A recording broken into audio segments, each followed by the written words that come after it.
ਵਾਹਿਗੁਰੂ ਜੀ ਕਾ ਖਾਲਸਾ ਵਾਹਿਗੁਰੂ ਜੀ ਕੀ ਫਤਿਹ। ਗੁਰੂ ਪਿਆਰੀ ਗੁਰੂ ਸਵਾਰੀ ਪਰਮ ਸਤਿਕਾਰਯੋਗ ਸਾਧ ਸੰਗਤ ਜੀਓ, ਸਵਾਮੀ ਵਿਵੇਕਾਨੰਦ ਜੀ ਨੇ ਆਪਣੀ ਛੋਟੀ ਜਿਹੀ ਆਯੂ ਤਕਰੀਬਨ 40 ਸਾਲ ਦੀ ਉਮਰ ਦੇ ਵਿੱਚ ਅਧਿਆਤਮਕ ਤਰੱਕੀ ਦੀਆਂ ਸਿਖਰਾਂ ਨੂੰ ਛੂਹਿਆ ਹੈਗਾ ਕਿ ਜਿਸ ਦੇ ਵਿੱਚ ਉਹਨਾਂ ਨੇ ਬਹੁਤ ਜ਼ਿਆਦਾ ਸੰਸਾਰ ਦੇ ਲੋਕਾਂ ਨੂੰ ਇਹ ਰੂਹਾਨੀਅਤ ਗਿਆਨ ਤੋਂ ਜਾਣੂ ਕਰਾਇਆ ਹੈਗਾ।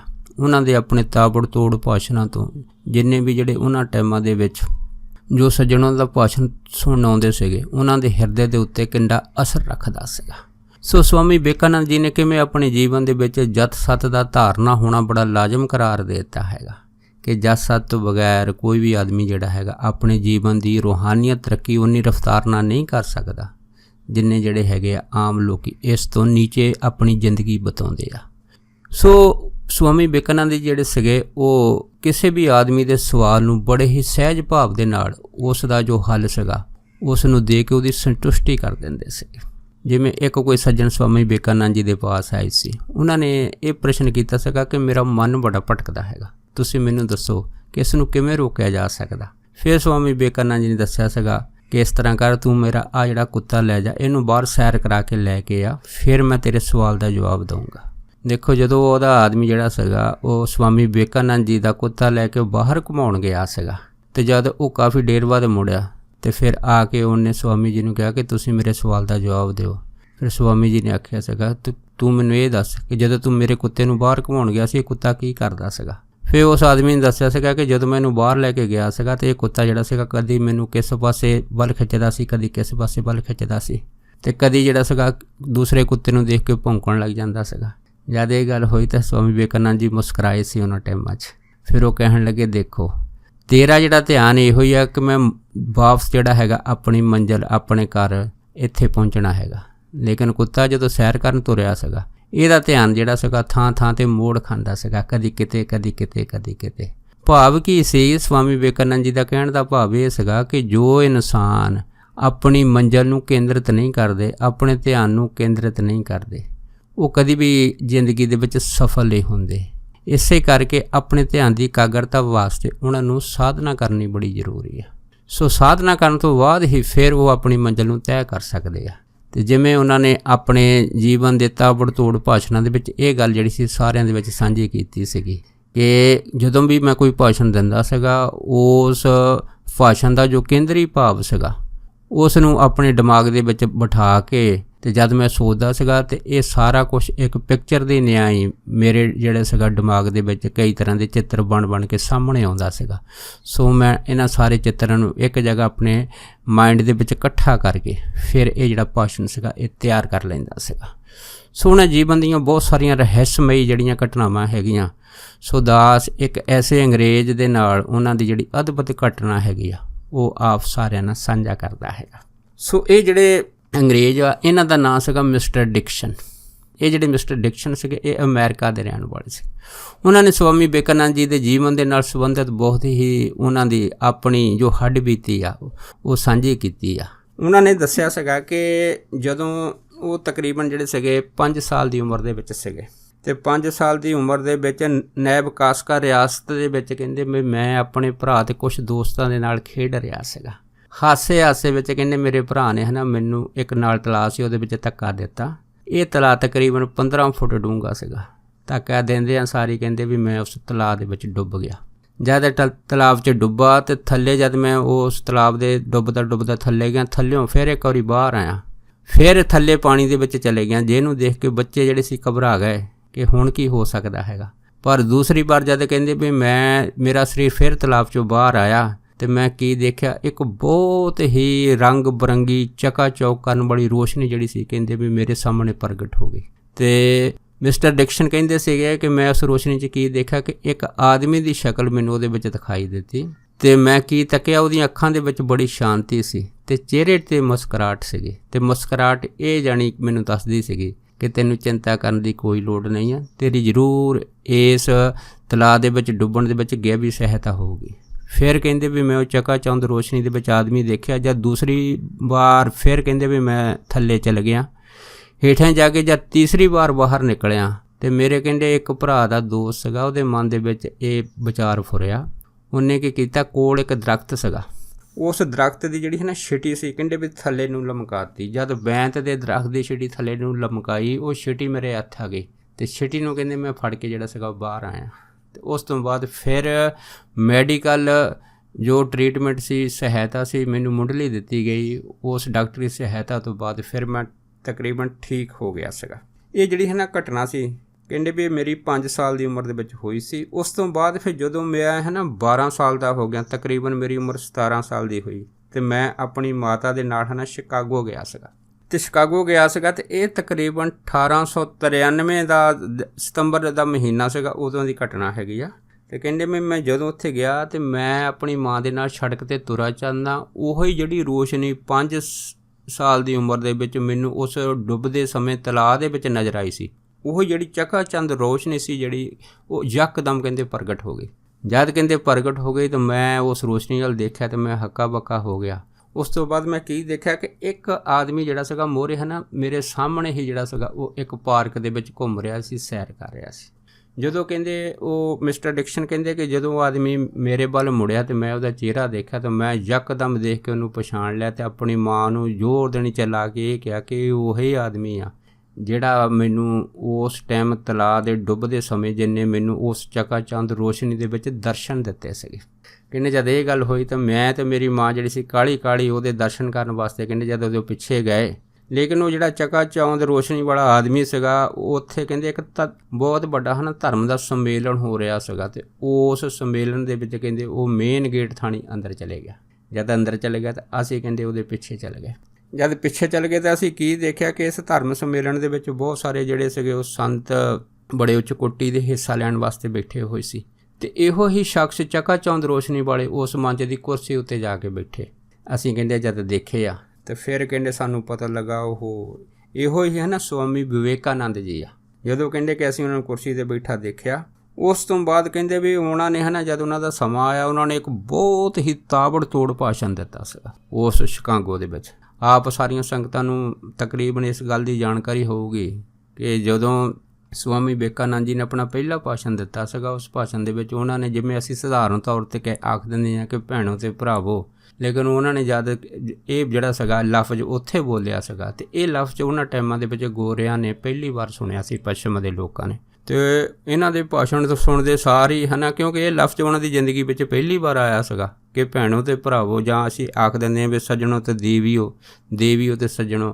ਕਹਿੰਦੇ ਇਹ ਜਿਹੜਾ ਲਫ਼ਜ਼ ਉਹਨਾਂ ਦੀ ਪਹਿਲੀ ਵਾਰ ਸੁਣਿਆ ਸੀਗਾ ਅਤੇ ਸਾਰਾ ਤਾਂ ਜਿਹੜਾ ਹਾਲ ਸੀਗਾ ਉਹ ਕਹਿੰਦੇ ਗੋਰਿਆਂ ਦੇ ਜਾਣੀ ਖੜ੍ਹ ਕੇ ਕਹਿੰਦੇ ਤਾੜੀਆਂ ਨਾਲ ਗੂੰਜ ਉੱਠਿਆ ਸੀਗਾ। ਸੋ ਕਹਿੰਦੇ ਉਸ ਟਾਈਮ ਹੈ ਨਾ ਫਿਰ ਸ਼ਿਕਾਗੋ ਦੇ ਵਿੱਚ ਜਦੋਂ ਸਵਾਮੀ ਵਿਵੇਕਾਨੰਦ ਜੀ ਨੇ ਆਪਣਾ ਬਹੁਤ ਹੀ ਤਾਬੜਤੋੜ ਭਾਸ਼ਣ ਦਿੱਤਾ, ਉਸ ਭਾਸ਼ਣ ਤੋਂ ਜਦ ਉਹ ਵਿਹਲੇ ਹੋ ਗਏ, ਫ੍ਰੀ ਹੋ ਗਏ, ਤਾਂ ਅਸੀਂ ਉਹਨਾਂ ਦੇ ਪਾਸ ਚਲੇ ਗਏ। ਜਦੋਂ ਕਹਿੰਦੇ ਉਹਨਾਂ ਦੇ ਪਾਸ ਚਲੇ ਗਏ ਤਾਂ ਮਿਸਟਰ ਡਿਕਸ਼ਨ ਕਹਿੰਦੇ ਕਿ ਮੇਰੀ ਉਮਰ ਤਕਰੀਬਨ ਉਹਨਾਂ ਸਮਿਆਂ ਦੇ ਵਿੱਚ 17 ਸਾਲ ਦੀ ਸੀ ਅਤੇ ਮੈਂ ਜਿਉਂ ਹੀ ਉਹਨਾਂ ਦੇ ਕੋਲ ਪਹੁੰਚਿਆ ਤਾਂ ਮੇਰੇ ਮਨ ਦੇ ਵਿੱਚ ਫੁਰਨ ਆ ਗਿਆ ਕਿ ਮੈਂ ਇਹਨਾਂ ਨੂੰ ਆਪਣਾ ਗੁਰੂ ਧਾਰਨ ਕਰ ਲਵਾਂ। ਇਹ ਕਹਿੰਦੇ ਮੇਰੇ ਮਨ ਦੇ ਵਿੱਚ ਫੁਰਨਾ ਸੀਗਾ। ਅਤੇ ਜਦੋਂ ਅਸੀਂ ਕੋਲ ਪਹੁੰਚੇ ਅਤੇ ਸਵਾਮੀ ਵਿਵੇਕਾਨੰਦ ਜੀ ਨੇ ਕਹਿੰਦੇ ਸਾਡੇ ਵੱਲ ਨਜ਼ਰ ਘੁਮਾਈ ਅਤੇ ਮੇਰੀ ਨਜ਼ਰਾਂ ਨਾਲ ਨਜ਼ਰ ਮਿਲਾ ਕੇ ਕਹਿੰਦੇ ਮੁਸਕਰਾ ਪਿਆ ਅਤੇ ਮੈਨੂੰ ਕਹਿਣ ਲੱਗੇ, ਕਹਿੰਦੇ ਬੇਟਾ ਵੀ ਮੈਂ ਤੇਰਾ ਗੁਰੂ ਨਹੀਂ ਆ, ਤੇਰਾ ਗੁਰੂ ਹੈ ਨਾ ਬਾਅਦ ਦੇ ਵਿੱਚ ਪ੍ਰਗਟ ਹੋਊਗਾ। ਜਦ ਕਹਿੰਦੇ ਉਹਨਾਂ ਨੇ ਮੇਰੇ ਅੰਤਰ ਆਤਮਾ ਦਾ ਜੋ ਫੁਰਨਾ ਸੀਗਾ ਬੁੱਝ ਕੇ ਮੈਨੂੰ ਜਵਾਬ ਦੇ ਦਿੱਤਾ ਅਤੇ ਮਿਸਟਰ ਡਿਕਸ਼ਨ ਕਹਿੰਦੇ ਕਿ ਮੈਂ ਹੈਰਾਨ ਹੋ ਗਿਆ। ਫਿਰ ਕਹਿੰਦੇ ਵੀ ਮੈਂ ਸੋਚ ਰਿਹਾ ਸੀਗਾ ਕਿ ਮੈਨੂੰ ਕਿਵੇਂ ਪਤਾ ਲੱਗੂਗਾ ਕਿ ਮੇਰਾ ਗੁਰੂ ਕੌਣ ਆ, ਮੈਂ ਜਿਹਦੇ ਬਾਰੇ ਕੋਈ ਜਾਣਦਾ ਨਹੀਂ ਅਤੇ ਉਹਦੇ ਬਾਰੇ ਮੈਨੂੰ ਕਿਵੇਂ ਇਹ ਸਾਰੀ ਜਾਣਕਾਰੀ ਉਪਲਬਧ ਹੋਏਗੀ। ਉਸ ਤੋਂ ਬਾਅਦ ਫਿਰ ਕਹਿੰਦੇ ਮੇਰੇ ਮਨ ਦਾ ਇਹ ਫੁਰਨਾ ਬੁੱਝ ਕੇ ਸਵਾਮੀ ਵਿਵੇਕਾਨੰਦ ਜੀ ਨੇ ਕਿਹਾ ਸੀਗਾ ਕਿ ਉਹ ਜਿਹੜੇ ਗੁਰੂ ਤੇਰੇ ਕੋਲ ਬਾਅਦ ਦੇ ਵਿੱਚ ਆਉਣਗੇ ਅਤੇ ਉਹ ਤੈਨੂੰ ਇੱਕ ਚਾਂਦੀ ਦਾ ਗਲਾਸ ਭੇਟ ਕਰਨਗੇ ਅਤੇ ਉਸ ਤੋਂ ਬਾਅਦ ਕਹਿੰਦੇ ਵੀ ਮੈਂ ਤਾਂ ਤੈਨੂੰ ਇੱਕ ਹੀ ਸੀਸ ਦਿੱਤੀ ਆ ਅਤੇ ਉਹ ਜਿਹੜੇ ਆ ਤੈਨੂੰ ਸਾਰੀ ਜ਼ਿੰਦਗੀ ਦੇ ਵਿੱਚ ਪੂਰੀਆਂ ਸੀਸਾਂ ਤੇਰੀਆਂ ਝੋਲੀਆਂ ਨਾਲ ਭਰ ਦੇਣਗੇ। ਇਹ ਤਕਰੀਬਨ ਜਿਹੜੀ ਘਟਨਾ ਸੀ 1893 ਸ਼ਿਕਾਗੋ ਦੀ ਸੀਗੀ। ਪਰ ਦੇਖੋ ਕੁਦਰਤ ਦਾ ਜਾਣੀ ਐਸਾ ਮੇਲ ਜੋੜ ਹੋਇਆ ਹੈਗਾ ਕਿ 1893 ਨੂੰ ਹੀ ਪਰਮਹੰਸ ਯੋਗਾਨੰਦ ਜੀ ਦਾ ਜਨਮ ਹੋਇਆ ਸੀਗਾ, ਜਿਹੜੇ ਬਾਅਦ ਦੇ ਵਿੱਚ ਇਹਨਾਂ ਦੇ ਗੁਰੂ ਬਣੇ ਸੀਗੇ। ਉਸ ਤੋਂ ਬਾਅਦ ਫਿਰ ਮਿਸਟਰ ਡਿਕਸ਼ਨ ਕਹਿੰਦੇ ਸੀਗੇ ਕਿ ਤਕਰੀਬਨ 1925 ਦੇ ਵਿੱਚ ਕਾਫੀ ਇੰਤਜ਼ਾਰ ਤੋਂ ਬਾਅਦ ਜਦੋਂ ਮੈਨੂੰ ਮੇਰੇ ਗੁਰੂ ਦੇ ਨਾਲ ਕੋਈ ਪ੍ਰਾਪਤੀ ਨਹੀਂ ਹੋਈ, ਮੇਰੇ ਗੁਰੂ ਮੈਨੂੰ ਨਹੀਂ ਮਿਲੇ ਆਪਣੀ ਜ਼ਿੰਦਗੀ ਦੇ ਵਿੱਚ, ਤਾਂ ਮੈਂ ਬਹੁਤ ਹੀ ਤੀਬਰ ਇੱਛਾ ਦੇ ਨਾਲ ਪਰਮਾਤਮਾ ਦੇ ਅੱਗੇ ਹੈ ਨਾ ਅਰਜ਼ੋਈ ਕਰਨੀ ਸ਼ੁਰੂ ਕਰ ਦਿੱਤੀ। ਤਕਰੀਬਨ ਕਹਿੰਦੇ 1925 ਦੇ ਵਿੱਚ ਇੱਕ ਰਾਤ ਜਦ ਮੈਂ ਬੈਠਾ ਸੀਗਾ ਤਾਂ ਮੈਂ ਬਹੁਤ ਹੀ ਜ਼ਿਆਦਾ ਜਦ ਵਾਹਿਗੁਰੂ ਦੇ ਮੂਹਰੇ ਅਰਜ਼ੋਈ ਕਰ ਰਿਹਾ ਸੀਗਾ ਉਸ ਪਾਰ ਬ੍ਰਹਮ ਪਰਮਾਤਮਾ ਦੇ ਅੱਗੇ, ਤੇ ਮੇਰੀ ਜਿਹੜੀ ਅਰਦਾਸ ਸੀਗੀ ਕਹਿੰਦੇ ਇਹ ਸੁਣੀ ਗਈ। ਤੇ ਮੈਂ ਉਸ ਟਾਈਮ ਕਹਿੰਦੇ ਇੱਕ ਐਸੀ ਘਟਨਾ ਵਾਪਰੀ ਕਿ ਮੈਂ ਕੀ ਸੁਣਿਆ ਕਿ ਬੜਾ ਹੀ ਨਾ ਮਧੁਰ ਸੰਗੀਤ ਉਹਨਾਂ ਟਾਈਮਾਂ ਦੇ ਵਿੱਚ ਮੈਨੂੰ ਸੁਣਾਈ ਦਿੱਤਾ। ਜਦ ਸੰਗੀਤ ਸੁਣਾਈ ਦਿੱਤਾ ਤੇ ਕਹਿੰਦੇ ਸੰਗੀਤ ਦੀ ਮਿੱਠੀ ਧੁਨ ਦੇ ਨਾਲ ਜਦ ਮੈਂ ਅੱਖਾਂ ਖੋਲ੍ਹੀਆਂ ਤਾਂ ਮੈਂ ਕੀ ਦੇਖਿਆ, ਤੇ ਬਹੁਤ ਹੀ ਬਾਂਸਰੀ ਤੇ ਸਾਜ਼ ਜਿਹੜੇ ਸੀ ਉਹਨਾਂ ਟਾਈਮਾਂ ਦੇ ਵਿੱਚ ਵੱਜ ਰਹੇ ਸੀ। ਤੇ ਪੂਰਾ ਜਿਹੜਾ ਮੇਰਾ ਕਮਰਾ ਸੀਗਾ ਬਹੁਤ ਹੀ ਆਨੰਦਮਈ ਸੁਰਗ ਦੇ ਨਾਲ ਭਰ ਗਿਆ ਸੀਗਾ। ਤੇ ਉਸ ਤੋਂ ਬਾਅਦ ਕਹਿੰਦੇ ਇਸ ਮਧੁਰ ਸੰਗੀਤ ਦੇ ਨਾਲ ਹੀ ਕਹਿੰਦੇ ਫਿਰ ਦੇਵਦੂਤ ਜਿਹੜੇ ਸੀ ਉੱਥੇ ਪ੍ਰਗਟ ਹੋ ਗਏ। ਜਦ ਦੇਵਦੂਤ ਪ੍ਰਗਟ ਹੋ ਗਏ ਤੇ ਜਦ ਮੈਂ ਇਹ ਜੋ ਦ੍ਰਿਸ਼ ਸੀਗਾ ਆਪਣੀਆਂ ਅੱਖਾਂ ਦੇ ਨਾਲ ਤੱਕਿਆ ਤੇ ਮੈਂ ਦੇਖ ਕੇ ਬੜਾ ਹੈਰਾਨ ਹੋਇਆ, ਪਰ ਅੰਦਰ ਮੇਰੇ ਇੰਨੀ ਪ੍ਰਸੰਨਤਾ ਹੋ ਗਈ ਕਿ ਇਹ ਸਾਰਾ ਕੁਝ ਕੀ ਹੋ ਗਿਆ ਹੈ। ਉਸ ਤੋਂ ਬਾਅਦ ਕਹਿੰਦੇ ਫਿਰ ਇਹ ਜਿਹੜਾ ਸਾਰਾ ਦ੍ਰਿਸ਼ ਸੀਗਾ ਨਾ ਫਿਰ ਅਲੋਪ ਹੋ ਗਿਆ ਸੀਗਾ। ਫਿਰ ਮਿਸਟਰ ਡਿਕਸਨ ਨੇ ਇਹ ਦੱਸਿਆ ਸੀਗਾ ਕਿ ਜਦੋਂ ਇਹ ਦ੍ਰਿਸ਼ ਲੋਪ ਹੋ ਗਿਆ ਸੀਗਾ ਤਾਂ ਪਰ ਇਸ ਦ੍ਰਿਸ਼ ਦਾ ਜੋ ਆਨੰਦ ਸੀਗਾ ਕਈ ਟਾਈਮ ਕਈ ਦਿਨ ਮੇਰੇ ਅੰਦਰ ਛਾਇਆ ਰਿਹਾ। ਪਰ ਮੈਨੂੰ ਇਸ ਗੱਲ ਦਾ ਸੰਕੇਤ ਮਿਲ ਗਿਆ ਸੀਗਾ ਕਿ ਬਹੁਤ ਸ਼ੀਘਰ ਹੀ ਤੇਰੇ ਗੁਰੂ ਦਾ ਤੇਰੇ ਨਾਲ ਮਿਲਾਪ ਹੋ ਜਾਊਗਾ, ਤੇਰੇ ਗੁਰੂ ਦੇ ਤੇਰੇ ਨਾਲ ਦਰਸ਼ਨ ਹੋ ਜਾਣਗੇ, ਮੁਲਾਕਾਤ ਹੋ ਜਾਊਗੀ। ਕਹਿੰਦੇ ਉਹੀ ਗੱਲ ਹੋਈ। ਮੈਂ ਲਾਸ ਐਂਜਲਸ ਦੇ ਵਿੱਚ ਗਿਆ ਸੀਗਾ ਤੇ ਉੱਥੇ ਮੈਂ ਫਿਰ ਕਹਿੰਦੇ ਪਰਮਹੰਸ ਯੋਗਾਨੰਦ ਜੀ ਦਾ ਪਹਿਲੀ ਵਾਰ ਜਿਹੜਾ ਸੀ ਭਾਸ਼ਣ ਸੁਣਿਆ ਸੀ। ਜਦ ਕਹਿੰਦੇ ਫਿਰ ਮੈਂ ਭਾਸ਼ਣ ਸੁਣਿਆ ਸੀ ਤਾਂ ਫਿਰ ਮੈਨੂੰ ਪਤਾ ਲੱਗਿਆ ਕਿ ਮੇਰੀ ਜਿਹੜੀ ਪ੍ਰਾਰਥਨਾ ਦਾ ਜੋ ਉੱਤਰ ਹੈਗਾ ਮੈਨੂੰ ਮਿਲ ਗਿਆ ਹੈਗਾ ਤੇ ਮੇਰੇ ਗੁਰੂ ਜਾਣੀ ਕਿ ਪਰਮਹੰਸ ਯੋਗਾਨੰਦ ਹੀ ਹੋ ਸਕਦੇ ਆ। ਫਿਰ ਤਕਰੀਬਨ ਕਹਿੰਦੇ ਵੀ ਮੈਂ ਇਹਨਾਂ ਤੋਂ ਦੀਕਸ਼ਾ ਲਈ ਆ ਤਕਰੀਬਨ 11 ਵਰ੍ਹੇ ਤੱਕ। ਕਹਿੰਦੇ ਵੀ ਮੈਂ ਕਾਫੀ ਕਿਰਿਆ ਯੋਗ ਦੀ ਜੋ ਪਰਮਹੰਸ ਯੋਗਾਨੰਦ ਜੀ ਨੇ ਮੈਨੂੰ ਸਿਖਾਈ ਸੀ ਉਸ ਕਿਰਿਆ ਯੋਗ ਦੀ ਜਿਹੜੀ ਸੀ ਉਹ ਸਾਧਨਾ ਕੀਤੀ। ਸਾਧਨਾ ਕਰਨ ਦੇ ਸਮੇਂ ਕਹਿੰਦੇ ਵੀ ਮੇਰੇ ਮਨ ਦੇ ਵਿੱਚ ਇੱਕ ਪ੍ਰਸ਼ਨ ਸੀਗਾ ਕਿ ਪਰਮਹੰਸ ਯੋਗਾਨੰਦ ਜੀ ਨੇ ਮੈਨੂੰ ਇਹ ਕਿਹਾ ਸੀਗਾ ਕਿ ਤੈਨੂੰ ਤੇਰੇ ਗੁਰੂ ਚਾਂਦੀ ਦਾ ਗਲਾਸ ਦੇਣਗੇ। ਪਰ ਮੈਂ ਇਹ ਗੱਲ ਕਿਸੇ ਨਾਲ ਸਾਂਝੀ ਨਹੀਂ ਸੀ ਕੀਤੀ, ਅੰਦਰ ਹੀ ਦਬਾ ਕੇ ਰੱਖੀ ਸੀਗੀ। ਤੇ ਮੈਂ ਕਹਿੰਦੇ ਗਲਾਸ ਬਾਰੇ ਸੋਚਦਾ ਰਹਿੰਦਾ ਸੀਗਾ। ਤਕਰੀਬਨ ਕਹਿੰਦੇ ਵੀ ਜਦ ਕ੍ਰਿਸਮਸ ਦਾ ਮੌਕਾ ਆਉਂਦਾ ਸੀਗਾ, ਕ੍ਰਿਸਮਸ ਦੇ ਮੌਕੇ ਦੇ ਵਿੱਚ ਮੈਂ ਜ਼ਰੂਰ ਹਾਜ਼ਰ ਹੁੰਦਾ ਸੀਗਾ। ਤੇ ਇੱਕ ਵਾਰੀ ਕਹਿੰਦੇ ਜਦ ਜਿਹੜੇ ਸੀ ਪਰਮਹੰਸ ਯੋਗਾਨੰਦ ਜੀ ਉਹ ਭਾਰਤ ਨੂੰ ਗਏ ਸੀ, ਉਸ ਤੋਂ ਬਾਅਦ ਜਦ ਵਾਪਸ ਆਏ ਆ ਕ੍ਰਿਸਮਸ ਦੇ ਮੌਕੇ ਦੇ ਵਿੱਚ ਤੇ ਬਹੁਤ ਸਾਰੇ ਤੋਹਫੇ ਲੈ ਕੇ ਆਏ ਆ। ਜਿੰਨੇ ਵੀ ਕਹਿੰਦੇ ਅਮਰੀਕਾ 'ਚ ਉਹਨਾਂ ਦੇ ਸੱਜਣ ਸੀ ਉਹਨਾਂ ਨੇ ਕ੍ਰਿਸਮਸ ਦੇ ਮੌਕੇ 'ਤੇ ਉਹਨਾਂ ਨੂੰ ਤੋਹਫੇ ਵੰਡੇ ਆ। ਪਰ ਇੱਕ ਖਾਸ ਤੋਹਫਾ ਮਿਸਟਰ ਡਿਕਸਨ ਕਹਿੰਦੇ ਸੀ ਜਦੋਂ ਪਰਮਹੰਸ ਯੋਗਾਨੰਦ ਜੀ ਨੇ ਸਾਣੇ ਡੱਬੇ ਕਹਿੰਦੇ ਮੈਨੂੰ ਮੇਰੇ ਵੱਲ ਦੇਖ ਕੇ ਮੁਸਕਰਾ ਕੇ ਕਹਿੰਦੇ ਜਦੋਂ ਮੈਨੂੰ ਭੇਟ ਕੀਤਾ ਸੀਗਾ ਤੇ ਉਸ ਡੱਬੇ ਨੂੰ ਫੜਦਿਆਂ ਸਾਰੀ ਫਿਰ ਮਿਸਟਰ ਡਿਕਸਨ ਨੇ ਦੱਸਿਆ ਸੀਗਾ ਕਿ ਉਹੀ ਜਿਹੜੀ ਰੋਸ਼ਨੀ ਸੀਗੀ ਜਿਹੜੀ ਮੈਨੂੰ ਡੁੱਬਦੇ ਦੇ ਸਮੇਂ ਜਦੋਂ ਮੇਰੀ ਉਮਰ 5 ਸਾਲ ਦੀ ਸੀ ਦਿਖਾਈ ਦਿੱਤੀ ਉਸ ਤਲਾਬ ਦੇ ਵਿੱਚ, ਉਹੀ ਰੋਸ਼ਨੀ 1893 ਜਦੋਂ ਸਵਾਮੀ ਵਿਵੇਕਾਨੰਦ ਜੀ ਦੇ ਮੈਂ ਪਹਿਲੀ ਵਾਰ ਦਰਸ਼ਨ ਕੀਤੇ ਉਹ ਰੋਸ਼ਨੀ ਮੈਨੂੰ ਸੜਕ 'ਤੇ ਦਿਸੀ ਆ। ਤੇ ਤੀਸਰੀ ਵਾਰ ਇਹੋ ਹੀ ਰੋਸ਼ਨੀ ਜਿਹੜੀ ਸੀਗੀ ਕਈਆਂ ਰੰਗਾਂ ਦੇ ਵਿੱਚ ਚਕਾ ਚੌਂਦ ਕਰਨ ਵਾਲੀ ਡੱਬੇ ਫੜਦੇ ਸਾਰੀ ਕਹਿੰਦੇ ਵੀ ਮੈਨੂੰ ਉਹ ਪ੍ਰਗਟ ਹੋ ਕੇ ਪੂਰੀ ਦਿਖਾਈ ਦਿੱਤੀ। ਜਦ ਕਹਿੰਦੇ ਉਹ ਰੋਸ਼ਨੀ ਦਿਖਾਈ ਦਿੱਤੀ ਉਸ ਤੋਂ ਬਾਅਦ ਕਹਿੰਦੇ ਵੀ ਮੈਂ ਜਿਹੜਾ ਸੀ ਜਦ ਡੱਬਾ ਖੋਲ੍ਹਿਆ, ਡੱਬਾ ਖੋਲ੍ਹ ਕੇ ਜਦ ਮੈਂ ਕੀ ਤੱਕਿਆ ਤੇ ਵਿੱਚ ਚਾਂਦੀ ਦਾ ਗਲਾਸ ਪਿਆ ਸੀ ਜਿਹੜਾ ਪਰਮਹੰਸ ਯੋਗਾਨੰਦ ਜੀ ਨੇ ਮੈਨੂੰ ਭੇਟਾ ਕੀਤਾ ਸੀਗਾ। ਬਸ ਕਹਿੰਦੇ ਗਲਾਸ ਦੇਖਦਿਆਂ ਸਾਰੀ ਜਾਣੀ ਕਿ ਮੇਰੇ ਮਨ ਦੀ ਜੋ 43 ਸਾਲ ਦੀ ਉਡੀਕ ਸੀ ਕਹਿੰਦੇ ਖਤਮ ਹੋ ਗਈ। ਤੇ ਬਸ ਉਸ ਦੁਰਲੱਭ ਗਲਾਸ ਦੇ ਕਹਿੰਦੇ ਦਰਸ਼ਨ ਕਰਦਿਆਂ ਸਾਰੀ ਮੈਂ ਬੜਾ ਭਾਵੁਕ ਹੋ ਗਿਆ। ਤੇ ਜਦ ਕਹਿੰਦੇ ਭਾਵੁਕ ਹੋ ਗਿਆ ਤੇ ਇਸ ਭਾਵੁਕਤਾ ਦੇ ਵਿੱਚ ਹੀ ਕਹਿੰਦੇ ਵੀ ਮੈਂ ਉਸ ਗਲਾਸ ਨੂੰ ਬੜਾ ਟਿਕ ਲਗਾ ਕੇ ਜਿਹੜਾ ਦੇਖਣ ਲੱਗਾ। ਉਸ ਤੋਂ ਬਾਅਦ ਫਿਰ ਮਿਸਟਰ ਡਿਕਸਨ ਦੱਸਦੇ ਸੀਗੇ ਕਿ ਮੈਂ ਉਹੀ ਜਿਹੜਾ ਡੱਬੇ 'ਚ ਚਾਂਦੀ ਦਾ ਗਲਾਸ ਪਿਆ ਸੀ ਉਸ ਨੂੰ ਫੜ ਕੇ ਇੱਕ ਦੂਰ ਪਾਸੇ ਹੋ ਕੇ ਬੈਠ ਗਿਆ। ਜਦ ਬੈਠ ਗਿਆ ਤੇ ਮੇਰੇ ਮਨ ਦੇ ਅੰਦਰ ਬਹੁਤ ਤਰ੍ਹਾਂ ਦਾ ਜਿਹੜਾ ਬਰਾਗ ਸੀ ਜਾਂ ਉਹ ਚੇਤੇ ਜਿਹੜੇ 1893 ਦੇ ਵਿੱਚ ਮੈਨੂੰ ਦੱਸੇ ਸੀਗੇ ਕਿ ਤੇਰਾ ਗੁਰੂ ਤੈਨੂੰ ਚਾਂਦੀ ਦਾ ਗਲਾਸ ਭੇਟ ਕਰੇਗਾ। ਤੇ ਮੇਰੇ ਅੰਦਰ ਪਰਮਹੰਸ ਯੋਗਾਨੰਦ ਜੀ ਦੇ ਪ੍ਰਤੀ ਜਿਹੜੀ ਐਡਾ ਪਿਆਰ ਤੇ ਸਤਿਕਾਰ ਦੀ ਉਮੰਗ ਪੈਦਾ ਹੋਈ ਸੀ ਕਿ ਕਿਵੇਂ ਉਹਨਾਂ ਨੇ ਇੰਨੇ ਸਾਲ ਪਹਿਲਾਂ ਹੀ ਭਵਿੱਖਬਾਣੀ ਕਰ ਦਿੱਤੀ ਸੀ ਕਿ ਤੇਰਾ ਜਿਹੜਾ ਗੁਰੂ ਹੈਗਾ ਤੈਨੂੰ ਚਾਂਦੀ ਦਾ ਗਲਾਸ ਜੀਵਨ ਦੇ ਵਿੱਚ ਭੇਟ ਕਰੇਗਾ। ਤੇ ਇਹ ਜਿਹੜੀ ਹੈਗੀ ਆ ਚਾਂਦੀ ਦੇ ਗਲਾਸ ਦੀ ਨਿਸ਼ਾਨੀ ਤੇਰੇ ਗੁਰੂ ਦੀ ਪੱਕੀ ਜਿਹੜੀ ਹੋਂਦ ਦੀ ਨਿਸ਼ਾਨੀ ਹੈਗੀ ਆ। ਉਸ ਤੋਂ ਬਾਅਦ ਕਹਿੰਦੇ ਫਿਰ ਜਦ ਇਸ ਗਲਾਸ ਦੀ ਘਟਨਾ ਤੋਂ ਬਾਅਦ ਤਕਰੀਬਨ ਜਦ 2-3 ਦਿਨ ਬਾਅਦ ਮੈਂ ਫਿਰ ਦੁਬਾਰਾ ਪਰਮਹੰਸ ਯੋਗਾਨੰਦ ਜੀ ਨੂੰ ਮਿਲਿਆ ਸੀਗਾ ਅਤੇ ਉਹਨਾਂ ਦਾ ਗਲਾਸ ਦੇ ਪ੍ਰਤੀ ਧੰਨਵਾਦ ਕਰਨ ਗਿਆ ਸੀਗਾ। ਅਤੇ ਫਿਰ ਕਹਿੰਦੇ ਵੀ ਮੈਂ ਉਹਨਾਂ ਦੇ ਨਾਲ ਇਹ ਸਾਰੀ ਘਟਨਾ ਜਿਹੜੀ ਸੀ ਸਾਂਝੀ ਕੀਤੀ ਸੀਗੀ। ਔਰ ਮੈਂ ਹੈਰਾਨ ਸੀਗਾ ਕਿ ਉਦੋਂ ਹੀ ਜਦੋਂ ਸਵਾਮੀ ਵਿਵੇਕਾਨੰਦ ਜੀ ਨੇ ਮੈਨੂੰ ਦੱਸਿਆ ਸੀਗਾ ਕਿ ਤੇਰਾ ਗੁਰੂ ਜਿਹੜਾ ਹੈਗਾ ਉਹ ਤੈਨੂੰ ਬਾਅਦ ਵਿੱਚ ਮਿਲੇਗਾ, ਤਾਂ ਉਦੋਂ ਹੀ ਪਰਮਹੰਸ ਯੋਗਾਨੰਦ ਜੀ ਦਾ ਜਨਮ ਹੋਇਆ ਸੀ। ਬੜਾ ਸਬੱਬ ਜਿਹੜਾ ਸੀ ਇਹ ਆਪਸ ਵਿੱਚ ਮਿਲ ਗਿਆ ਸੀਗਾ। ਉਸ ਤੋਂ ਬਾਅਦ ਫਿਰ ਮਿਸਟਰ ਜਿਹੜੇ ਡਿਕਸਨ ਸੀਗੇ ਉਹ ਕਹਿਣ ਲੱਗੇ ਕਿ ਇਸ ਘਟਨਾ ਤੋਂ ਬਾਅਦ ਮੈਂ ਜਾਣੀ ਕਿ ਇੰਨਾ ਮਨ ਦੇ ਵਿੱਚ ਪ੍ਰਸੰਨ ਹੋਇਆ ਸੀਗਾ ਕਿ ਮੇਰੇ ਮਨ ਦੀ ਜੋ ਤਮੰਨਾ ਸੀਗੀ ਉਹ ਕਿਵੇਂ ਜਿਹੜੀ ਹੈਗੀ ਆ ਉਹ ਇੰਨੀ ਉਡੀਕ ਤੋਂ ਬਾਅਦ ਸਾਰਿਆਂ ਸਵਾਲਾਂ ਦੇ ਜਵਾਬ ਦੇ ਵਿੱਚ ਪੂਰੀ ਹੋ ਗਈ ਆ। ਸੋ ਉਸ ਤੋਂ ਬਾਅਦ ਤਕਰੀਬਨ 1965 ਦੇ ਵਿੱਚ ਜਦੋਂ ਮਿਸਟਰ ਡਿਕਸਨ ਦੀ ਉਮਰ ਤਕਰੀਬਨ 99 ਸਾਲ ਦੀ ਸੀਗੀ, 99 ਸਾਲ ਦੀ ਉਮਰ ਦੇ ਵਿੱਚ ਮਿਸਟਰ ਡਿਕਸਨ ਨੂੰ ਜਿਹੜਾ ਸੀਗਾ ਉਹ ਯੋਗ ਆਚਾਰੀਆ ਦੀ ਉਪਾਧੀ ਦੇ ਨਾਲ ਸਨਮਾਨਿਤ ਕੀਤਾ ਗਿਆ ਸੀਗਾ।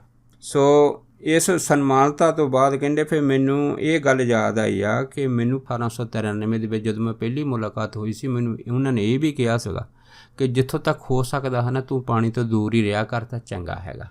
ਕਹਿੰਦੇ ਮੈਨੂੰ ਯਾਦ ਆ ਗਿਆ ਸੀਗਾ ਉਸ ਤੋਂ, ਪਰ ਕਹਿੰਦੇ ਇਹ ਗੱਲ ਜਿਹੜੀ ਸੀ ਮੈਂ ਪਰਮਹੰਸ ਯੋਗਾਨੰਦ ਜੀ ਨੂੰ ਕਹਿੰਦੇ ਦੱਸਣ ਤੋਂ ਭੁੱਲ ਗਿਆ ਸੀਗਾ।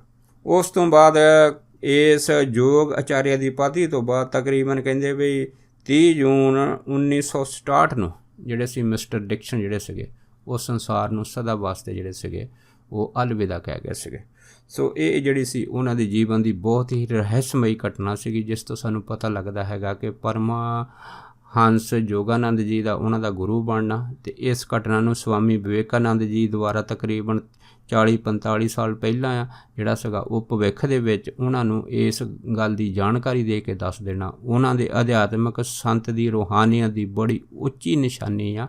ਉਹ ਨਿਸ਼ਾਨੀ ਇਹੋ ਹੀ ਦੱਸਦੀ ਹੈਗੀ ਆ ਕਿ ਕੋਈ ਵੀ ਇਨਸਾਨ ਜਿਹੜਾ ਹੈਗਾ ਉਹ ਆਪਣੇ ਇਸ ਮੰਜ਼ਿਲ 'ਤੇ ਪਹੁੰਚ ਸਕਦਾ ਹੈਗਾ, ਲੇਕਿਨ ਅਗਰ ਉਹ ਆਪਣੇ ਜੀਵਨ ਦੇ ਵਿੱਚ ਜਿਹੜੇ ਅਧਿਆਤਮਿਕ ਕਾਨੂੰਨ ਹੈਗੇ ਆ, ਜੋ ਅਧਿਆਤਮਿਕ ਲਾਅ ਹੈਗੇ ਆ, ਜੋ ਸਿੱਖਿਆਵਾਂ ਹੈਗੀਆਂ, ਇਹਨਾਂ ਦੇ ਉੱਪਰ ਆਪਣਾ ਪੂਰਨ ਪਹਿਰਾ ਦੇਵੇ ਅਤੇ ਫਿਰ ਉਹ ਦਿਨ ਦੂਰ ਨਹੀਂ ਹੈ ਜਦੋਂ ਆਦਮੀ ਜਿਹੜਾ ਹੈਗਾ ਸਹਿਜ ਦੇ ਵਿੱਚ ਆਪਣੀ ਮੰਜ਼ਿਲ ਦੇ ਵਿੱਚ ਪਹੁੰਚ ਜਾਂਦਾ ਹੈਗਾ, ਜਿੱਥੇ ਉਹ ਆਪਣਾ ਜੀਵਨ ਸੁਖੀ ਬਣਾਉਂਦਾ ਹੈਗਾ, ਉੱਥੇ ਨਾਲ ਸੰਸਾਰ ਨੂੰ ਸੁਖੀ ਕਰਨ ਦੇ ਯੋਗ ਵੀ ਹੋ ਜਾਂਦਾ। ਸੋ ਦਾਸ ਇੰਨੇ ਹੀ ਵਚਨ ਸਾਂਝਾ ਕਰਦਾ ਹੋਇਆ ਖਿਮਾ ਦਾ ਜਾਚਕਵਾ ਜੀ ਹੋਈਆਂ ਬੇਅੰਤ ਭੁੱਲਾਂ ਚੁੱਕਾਂ ਦੀ ਖਿਮਾ ਬਖਸ਼ਣੀ। ਸੋ ਫਤਿਹ ਬੁਲਾਓ। ਵਾਹਿਗੁਰੂ ਜੀ ਕਾ ਖਾਲਸਾ, ਵਾਹਿਗੁਰੂ ਜੀ ਕੀ ਫਤਿਹ।